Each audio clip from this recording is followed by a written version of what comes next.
Bismillahirrahmanirrahim. Ini maulid sama niat talab sama niat talabul ilm. Alhamdulillah, Allahumma shalli ala sayyidina Muhammad wa ala ali sayyidina Muhammad. Biasanya tiap malam ngajar online, ini gantinya sekarang di Majelis Darus Surur Bani Naim, Bani Jamali Naim, turunan Mbah Jamali gitu maksudnya ya. Bani Naim. Alhamdulillah malam ini taklimnya di sini, mudah-mudahan nambah ilmu.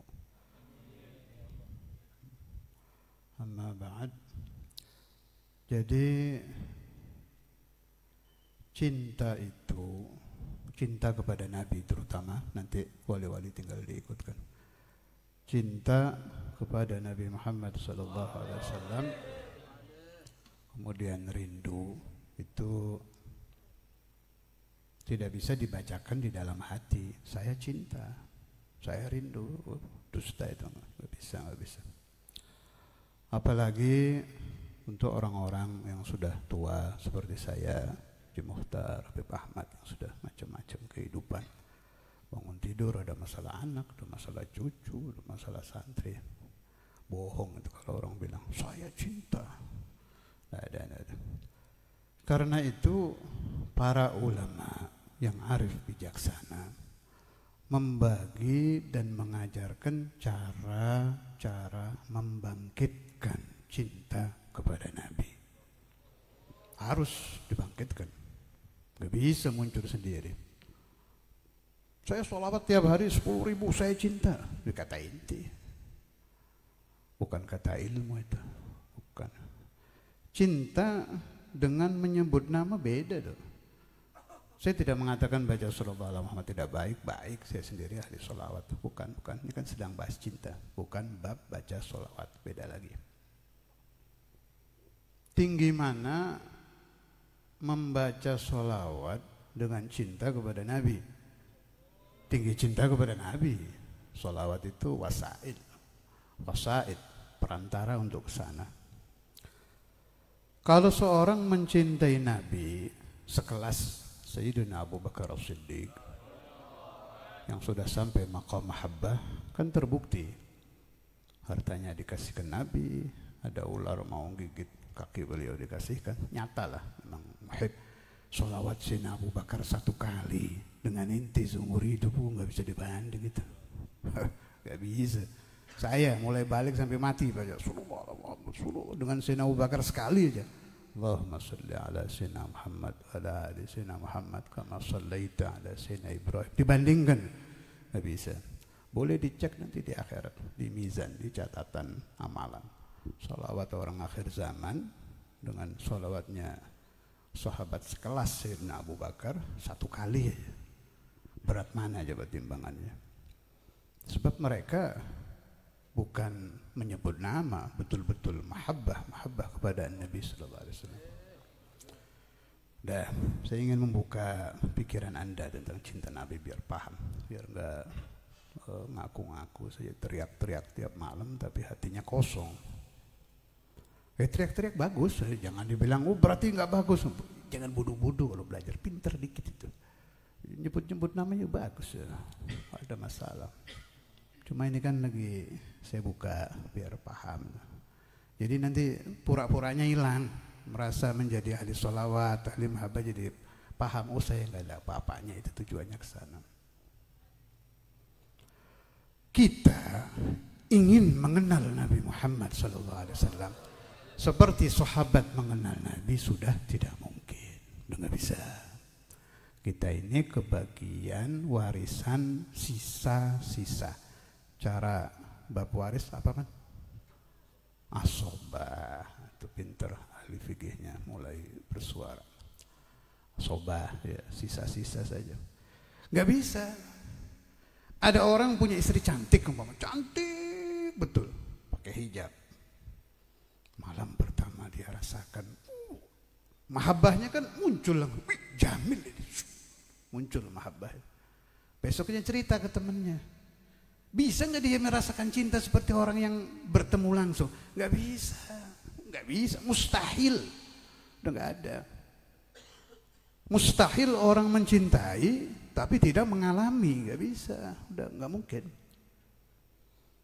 Tapi karena ulama itu betul-betul ulama dan sangat bijaksana. Ulama itu yang sekelas Imam Ghazali dan lain-lain itu ada jiwa raufur rahim ke umat Nabi. Wah, ini masalah berat ini. Kalau sampai umat Nabi Muhammad tidak cinta kepada Rasulullah SAW, Anda tahu bahayanya. Maka umat hanya mewarisi suratul ilmi, hakikatul ilmi mustahil. Kenapa? Ilmu agama yang saya maksud ini. Semua tariqah, coba cek tariqah apa saja, Qadiriyah, Nasyabandiyah, Tijaniyah, Alawiyah, Idrisiyah. Itu baca di bagian depan waktu mengenalkan para mursyid, jawabnya ada keterangan di situ. Mustahil akan bisa mengambil ilmu kami orang yang belum cinta dan kenal kepada kami. Gak bisa, gak bisa. Kalau ini saya paham betul, sebab saya mengalami thariqah dengan abah saya sendiri dulu. Gak bisa. Kita dengar keterangan, saya kasih contoh yang murid beliau yang udah jadi aja ya. Satu dulu ada almarhum Al-Habib Abdullah Al-Kaf. Ada lagi almarhum Muallim Dimyati. Ini dua-duanya udah jadi thariqahnya. Itu kalau lagi ngobrol sama saya, itu saya tanya-tanya, denger saja suara Ustadzul Imam itu, hati langsung nangis itu. Ini asli, ini betul itu. Tuh, kok bisa? Ya sudah begitu. Tiap waktu loh itu. Ini kan nggak ada madrasahnya begini-begini nih. Ini apa ini? Satu buah dari buah mahabbah. Padahal baru kelas syekh, bukan nabi ini, bukan sahabi kepada Rasul. Ini baru umat kepada syekh. Munculnya ini dari mana? Karena sudah didahului mahabbah. Mahabbah dari mana? Karena mengalami. Kumpul langsung. Jadi jangan harap-harap bisa cinta kepada wali atau kepada nabi kalau tidak berkumpul langsung. Udah nggak mungkin. Mustahil itu. Sekelas Sayyiduna Abu Bakar Siddiq, kelas. Kita turunkan kelasnya sekarang. Tapi kalau Anda ingin mencintai Ar-Rasul sekelas bawah tabi'ut tabi'in, ini bisa. Bisa kalau itu. Susah kan? Karena ketemu tidak, kita butuh wasail. Ulama buka jalan. Karena itu orang-orang kayak Ustadz Aping, ini dibutuhkan. Anak pakai bahasa anak rada kasar-kasar sedap, nggak apa-apa ya? Nggak apa-apa ya. Saya nggak bisa disuruh halus-halus kayak orang Sunda, sebab saya orang Jawa, nggak bisa. Jawa itu kasar-kasar sedap. Sunda halus-halus, mau nurusin nggak berani saya. Soalnya di Sunda. Halus-halus titik-titik. Kalau Jawa kasar-kasar sedap. Alhamdulillah. Suara yang enak ini kelas bagian penyanyi-penyanyi kayak ini. Terus ini tadi yang baca. Itu dibutuhkan. Kenapa? Gini. Jangan meremehkan orang yang suaranya enak itu. Suara indah itu anugerah. Tuh nggak tahu siapa yang ngomong itu. Sudah jadi dalil muntasyir bainal awam. Suara indah itu anugerah. Habib Ahmad ini indah loh ini. Ini suaranya indah. Orangnya indah, istrinya soalnya di Sunda ini mas, harus pakai bahasa istrinya. Nah, ini direkam. Itu kolbinet jangan dimasukin yang ini. Rame ini, pertempuran dua kubu. Apa tadi ngomong? Suara ya. Karena itu dari zaman Maulana Al-Imam Al-Habr Al-Qutub Al-Habib Abdul Qadir, malah sebelum-sebelumnya. Kalau ada murid yang suaranya indah, pasti disuruh baca qasidah. Sebab suara indah itu, konon ceritanya ketika Allah Ta'ala di kejadian yauma alastu bi rabbikum qalu bala syahidna itu. Qalu bala syahidna itu kan Nabi SAW yang pertama kali menjawab. Kemudian orang-orang yang ditakdirkan nanti di alam dunia menjadi ahlul iman menjawab. Orang-orang yang tidak ditakdirkan menjadi ahlul iman hanya dengar remeng-remeng saja.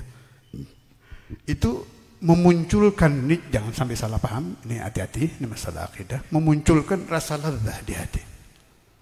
Jadi kita ini, insya Allah mudah-mudahan kuluna min ahlil jannah, Kita ini mudah-mudahan di yauma alastu birabbikum ada di dekat Nabi. Tapi kita tidak tahu. Mudah-mudahan. Tandanya apa? Senang maulid, senang solawat, senang mendengar nama Nabi Muhammad, itu tanda di alam ruh dekat dengan Nabi Muhammad. Kalau ada orang di alam dunia mendengar nama Nabi, dia tidak ada rasa nikmat, tidak ada rasa ladzah, tidak ada rasa rindu, pikirannya tidak senang, mengingat-ingat riwayat-riwayat Nabi Muhammad, itu mengerikan. Mengerikan apa? Tanda di alam ruh dia jauh dari Nabi. Bahaya itu. Tidak ada orang menikah kecuali di alam ruh pernah ketemu. Tidak ada orang menjadi santri seorang syekh kecuali di alam ruh pernah ketemu. Kalau tidak suka dengan Nabi Muhammad, gawat ini. Jangan-jangan kamu di sana jauh dari Nabi, masuk di rombongan yang dengernya nggak jelas itu. Alastu birabbikum qalu bala syahidna. Udah? Periode alam dunia. Ketika orang mendengar suara Al-Quran dibaca, ada enak. Itu respon dari ruh. Ruh siapa saja ini? Sisa-sisa dari nikmat mendengar kalamnya Allah Ta'ala dulu. Yauma alastu birabbikum qalu bala syahidna. Ada satu riwayat lagi. Dulu ada satu wali min awliyaillah di daerah Jawa Tengah. Saya dapat riwayat waktu masih ngaji di pesantren Cikura ini dulu di Jawa Tengah. Ini wali ini dibuka hijab, ya tidak mendengar kalam Allah, mustahil. Pokoknya dibuka hijab sampai nikmat zikir kepada Allah Ta'ala. Habis itu hilang. Sekali dikasih. Nikmat. Kalau orang sudah nikmat, ma'allah istauhasyan nas. Dia tidak enak berkumpul dengan manusia. Tidak nikmat mendengar suara manusia. Hanya enak ingat kepada Allah. Kalau Anda ingin tahu saya bisa ke sana apa tidak? Ketika Anda mendengar alunan Al-Quran berbunyi sore hari sebelum waktu sholat, kontak apa Anda batin Anda? Kalau kontak, barangkali Anda orang yang akan bisa dekat dengan Tuhan. Sebab enaknya itu tidak bisa diceritakan. Harus dialami sendiri. Si wali tadi ngalami, dibuka hijab nikmat, terus hilang. Begitu hilang, wah ini gimana? Keluar dari tempat khalwahnya, jalan cari pesantren, dengerin di sana nggak enak. Kok nggak beda dengan yang saya rasakan? Pindah lagi ke majelis ini, dengerin lagi kiainya baca kitab. Kok nggak seperti itu rasanya ya? Pindah lagi. Pindah dari satu pesantren ke pesantren. Ini udah jadi wali ini yang keliling ini, bukan santri. Wali min auliyaillah. Dari syekh ke syekh, dari kiai ke kiai, sampai ke majlisnya Syekh Abu Ubaidah yang ahli aqaid Sanusiyah di Kiren Tegal. Syekh Abu Ubaidah itu gurunya Syekhuna Kiai Said. Pas dengar, ini kok mirip rasanya ini. Ngaji dasuk ya, udah duduk kayaknya, dinikmati. Ini apa yang terjadi di sini? Allah itu satu. Jadi tidak mungkin yang dirasakan seorang zakir dari lezat zikir kepada Allah, dari nikmat mendengar qiraatul Quran, beda dengan yang dirasakan wali lain. Sama Allahnya itu. Naam, futuh bisa berbeda, tapi Allah wahid. Bisa paham gak saya punya omongan ini? Saya ngomong panjang-panjang, diemnya gak paham lagi. Paham gak ini? Ya ma'asyira man hadara majlisa Dimas, paham ente? Paham?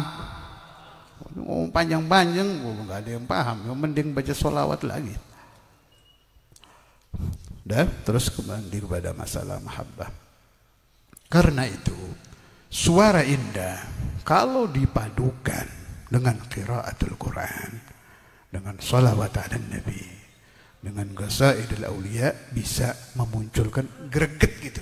Ini. Jadi ingat, hatinya greget. Lah, akalnya ketika mengenang Nabi ini, makanya butuh ngaji. Tergantung pemahaman yang ada di kepala Anda, beda-beda itu tiap orang. Ini gregetnya bisa dibangkitkan dengan qasidah, dengan maulid, dengan sholawat ala Nabi. Dengan kita ingat banyak dosa, kan takut ya Allah minta syafaat Nabi. Itu bagus terbuka itu. Tapi kan nanti ngontak ke akal kan. Ini pentingnya taklim itu di sini. Nah, si akal ini mengenangnya pemahaman orang beda-beda. Karena itu harus faham man huwa Muhammadur Rasulullah. Seperti apa batas pangkat Nabi Muhammad? Jawabnya tidak ada batas. Seperti apa keindahan Nabi Muhammad? Jawabnya tidak ada batas. Apakah ada satu malaikat yang diberi Allah magam yang tinggi, qurub yang tinggi melebihi Nabi Muhammad? Jawabnya tidak ada. Itu dipahami dengan ilm. Dipahami dengan ilm. Apa iya? Enggak apa-apa tanya, cari. Kalau waktu saya ngaji namanya sa'il mahdhuf itu. Boleh hati bertanya. Masa sih? Oke, cari. Cuma nanyanya harus ke orang yang benar. Kalau nanyanya ke orang yang tidak ngerti, tambah kesasar nanti paham Anda. Saya kasih satu dalil yang sudah sering saya ungkapkan. Ketika Sayyidina Umar bin Al-Khattab dengan Sayyidina Ali bin Abi Thalib diperintahkan oleh Rasulullah SAW mencari seorang wali yang paling tinggi makamnya di kelompok tabi'in. Seharusnya si wali ini menjadi sahabat Nabi. Tapi syaghalahu birruhu bi ummihi. Beliau merawat ibunya sampai tidak sempat sowan ke kota Madinah untuk berkunjung ke Rasulullah SAW. Tapi Nabi tahu. Nabi itu Sayyidul Mukasyifin, tahu Nabi. Oh Allah fulan syaghalahu birruhu bi ummihi hatta la yuzuruni. Oh, luar biasa itu riwayat. Terlalu sibuk melayani ibunya sampai tidak ada waktu untuk berkunjung ke Rasulullah SAW. Tapi Nabi Muhammadnya tidak apa-apa. Artinya apa? Orang yang berbakti kepada ibu ini dapat perhatian khusus dari Nabi. Pahami ini cerita. Orang yang berbakti kepada ibu mendapatkan perhatian khusus dari Nabi. Sampai santri Nabi yang paling baik, Sayyidina Ali dengan Sayyidina Umar, disuruh cari. Namanya Wais dari Bani ini. Tandanya ini pernah diberi ujian penyakit lepra kalau nggak salah, disembuhkan Allah kecuali seukuran segini nih. Cari. Setiap ceramah Sayyidina Umar, Sayyidina Ali pasti tanya, afikum rajulun yugalu lahu Wais al-Qarani? Enggak ada. Tapi dipegang, namanya pesan. Sebab Nabi pesan ini orang kalau minta kepada Allah tidak akan ditolak. Ini ilmu lagi nih. Jadi kalau orang berbakti kepada ibunya, mujabud dakwah, doanya akan selalu diterima oleh Allah Ta'ala. Kalau baca riwayat dipahami dengan akal yang tajam. Kalau orang berbakti kepada ibunya, tidak akan ditolak doanya. Akhirnya ketemu. Di zaman Sayyidina Umar, kalau saya nggak salah ingat, ketemu. Zaman Sayyidina Umar, begitu ketemu, nangis ini dua sahabat. Lihat keadaannya sudah tidak ada tanda-tanda orang besar. Bukan ada tanda sama sekali, kecuali di muka ya, jelas. Kalau tanda di muka tidak bisa ditutup itu. Dari segi pakaian, dari cara nyari makan.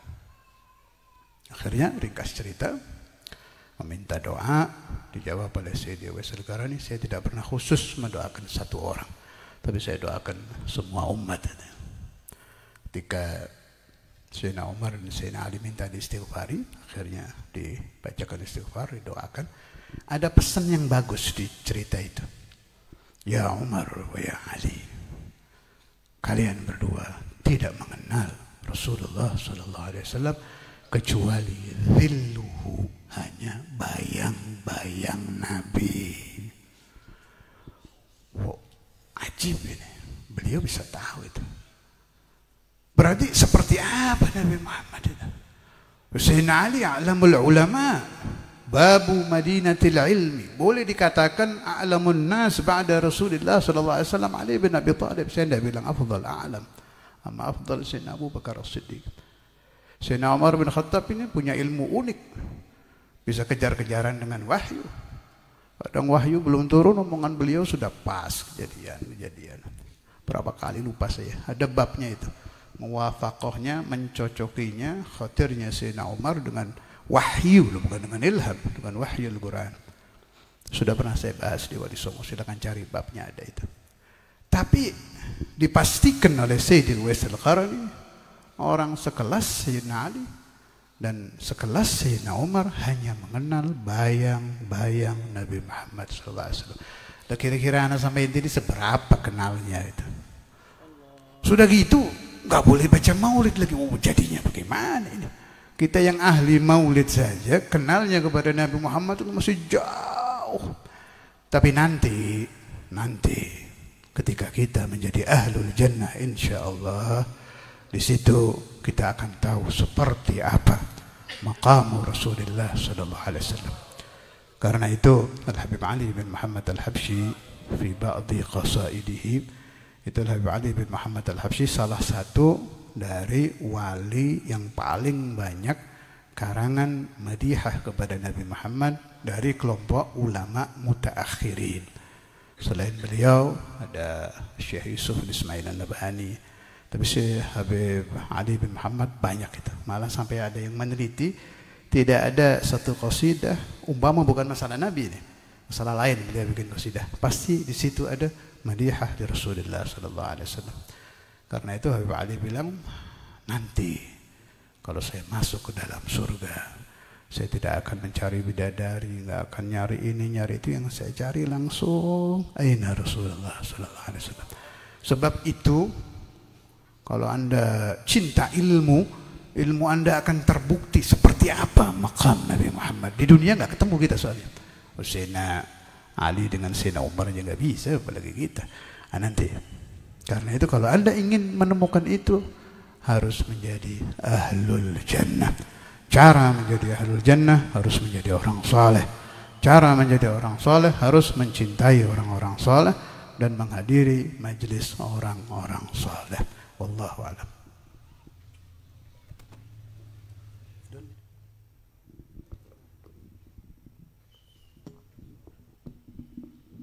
اللهم صل وسلم وبارك عليه وعلى آله. فحين قرب وانوض هذا الحبيب أعلنت السماوات والأرضون ومن فيهن بالترحيب، وامطر الجود لله على أهل الوجود تسج، والسنة الملائكة بالتبشير للعالمين تعين. سبحان الله، الحمد لله،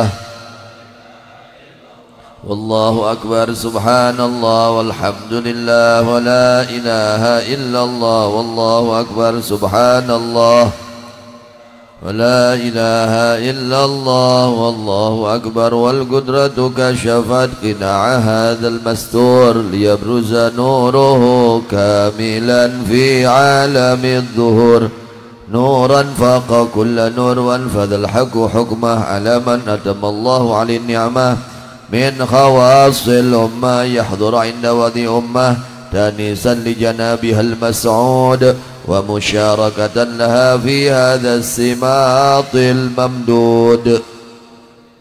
فحضرت بتوفيق الله السيدة مريم والسيدة آسيا، ومعهما من الحور العين من قسم الله له من الشرف بالقسمة الوافية. فات الوقت الذي رتب الله على حضور وجود هذا المولود، فانفلق صبح الكمال من النور عن عمود، وبرز الحامد المحمود مذعنا لله بالتعظيم والسجود.